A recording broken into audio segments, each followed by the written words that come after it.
भारिया गांव के सरकारी अस्पताल में धर्म सिंह चिंतित खड़ा था। अम्मा, मुझे बेटा ही होगा ना? हाँ मेरे लाल, तुझे बेटा ही होगा, हमारे वंश का वारिस। मुबारक हो, आपको जुड़वा बच्चे हुए हैं। क्या? दो लड़के? नहीं नहीं, एक लड़का और एक लड़की। क्या? धर्म सिंह का सारा उल्लास धरा का धरा रह गया। अब उसे दूसरी चिंता सताने लगी, लड़की की शादी की। अम्मा, अब इतनी महंगाई में इस लड़की को कैसे पालू पोसूं? और इसकी शादी? बाप रे बाप।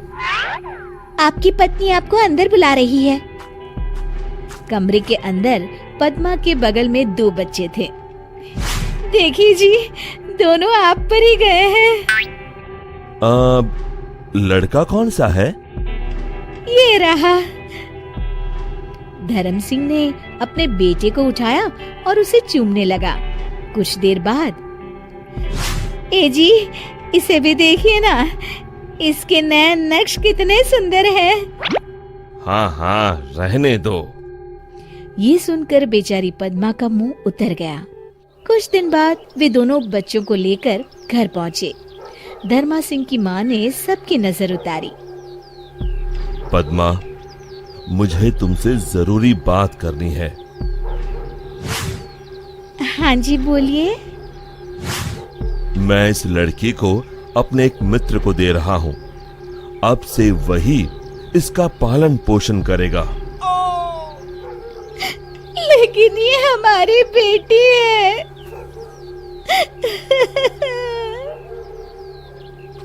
मैं जानता हूँ, लेकिन मेरी बात समझने की कोशिश करो पद्मा। इतने महंगाई के जमाने में हम 2 बच्चों को कैसे पालेंगे? ऊपर से ये लड़की है, इसकी शादी ब्याह का खर्चा कहाँ से लाएंगे? मेरा जो मित्र है उसकी कोई संतान नहीं है।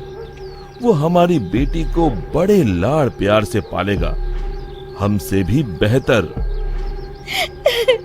आप जब इतने बड़े परिवार को पाल सकते हैं, तो क्या आप इस नन्ही की जान को नहीं पाल सकते? पद्मा, मेरी बात समझो। हमारी आर्थिक स्थिति बहुत खराब है, हम इसे नहीं पाल पाएंगे। लाओ, इसे मुझे दे दो। पद्मा अपनी बेटी को पकड़कर रोती रही और फिर धर्म सिंह के ज्यादा जिद पर उसने रोते हुए अपनी बेटी को धर्म सिंह के हवाले कर दी।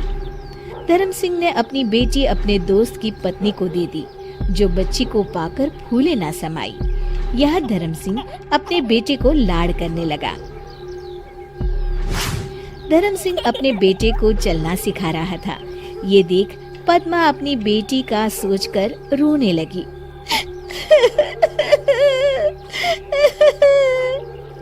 जैसे जैसे धर्म और पद्मा का बेटा बड़ा होता गया, वैसे वैसे उसके लाड़ भी बढ़ते गए। अब धर्म अपने बेटे को कंधे पे गांव भर घुमाया करता था। मुझे चॉकलेट चाहिए, मुझे चॉकलेट चाहिए, मुझे चॉकलेट चाहिए। हाँ हाँ, ये लो। अब 20 साल बाद, बाबा, मुझे फटफटी चाहिए।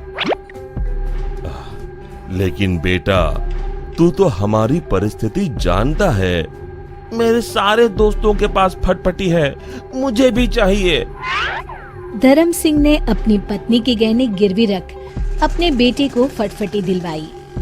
फिर कुछ साल बाद बेटे को व्यापार के लिए पैसे चाहिए थे, तो धर्म ने अपना खेत भी लाला के यहाँ गिरवी रख दिया। धर्म ने अपने बेटे के लिए गांव में एक किराने की दुकान खोल दी, जिससे अब उसका बेटा कुछ न कुछ कमा ही लेता था। और फिर बड़े धूमधाम से उसकी शादी भी करवाई। लेकिन ब्याह के बाद लाड साहब के तेवर और भी बदल गए।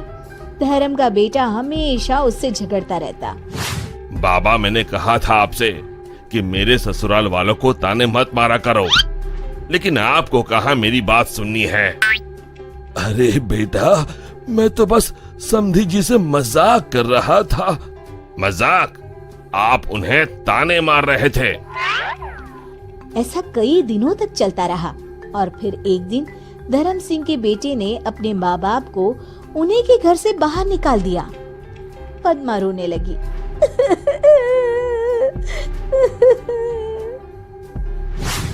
अरे बेटा, ये तू क्या कर रहा है? मैंने सोचा था तू मेरे बुढ़ापे का सहारा बनेगा। बेटा मेहनत करे और आप आराम से ठाट से रोटी तोड़े, ऊपर से दिन भर खिटखिट। मैं काम करूं या आपकी खिटखिट सुनते रहूं? जाइए जाइए, अपना रोना कहीं और रोइए। बेटे की ऐसी कटाक्ष भरी बातें सुनकर धर्म सिंह पूरी तरह से टूट गया। पद्मा ने उसे उठाया और वो दोनों रोते रोते वहां से चले गए। दोनों चलकर एक मंदिर के पास पहुंचे। आपने सुबह से कुछ नहीं खाया, कम से कम प्रसाद तो खा लीजिए। दोनों प्रसाद खाने के लिए प्रांगण में बैठे और वहां पर एक बूढ़ी औरत प्रसाद परोसने आई। भाई साहब, आप? धर्म ने उस औरत की ओर देखा। भाई साहब, मैं आपके दोस्त रवि की पत्नी हूँ। आपको याद होगा कि 25 साल पहले आपने अपनी बेटी मुझे दी थी। वो देखिए आपकी बेटी खुशी, आज वो एक डॉक्टर है और साथ ही साथ एक वृद्धाश्रम भी चलाती है। बड़ी ही नेक है आपकी बेटी। ये सुनकर धर्म की आंखों से आंसू बहने लगे। पद्मा ने अपनी बेटी को रोते हुए गले लगा लिया और फिर पद्मा ने उनके साथ हुई सारी घटना बताई। माँ, पापा, आप लोग मुझे वापस मिल गए, मुझे सारी दुनिया मिल गई और मुझे कुछ नहीं चाहिए। आज से आप मेरे साथ मेरे ही घर में रहेंगी। एक तरफ जहाँ धर्म सिंह के बेटे ने धर्म सिंह को घर से निकाल दिया और दूसरी तरफ उसकी बेटी ने उसे अपनाया, जिसे धर्म सिंह ने वर्षों पहले ठुकरा दिया था। शिक्षा। लड़के और लड़कियों में भेदभाव नहीं करना चाहिए, क्योंकि लड़कियां लड़कों से कम नहीं होती है।